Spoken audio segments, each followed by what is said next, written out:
Mga kasangbahay, February is here. Higit sa lahat, Heart Month na. Alam niyo ba na ang ating puso ang life engine ng katawan? Kaya dapat natin itong ingatan at alagaan. Lalo na ang heart disease, ang isa sa mga pangunahing sanhi ng kamatayan sa Pilipinas. Nakakalungkot, diba? Pero don't worry dahil may magagawa tayo. Ngayong buwan, sabay-sabay nating i-prioritize ang heart health. Simulan sa tamang pagkain. Iwasan ng matataba at maalat. Piliin ang masustansya. Gulay, prutas, at isda. Mag-exercise regularly. Kahit 30 minutes a day lang ng paglalakad, malaking tulong na yan para sa puso. I-manage ang stress. Huwag masyadong magpa-pressure, mga kasangbahay.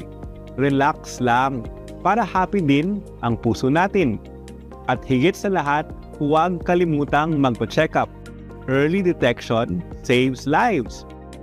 Ngayong Philippine Heart Month, palalaanan natin ang ating sarili at mga mahal sa buhay na alagaan ng puso.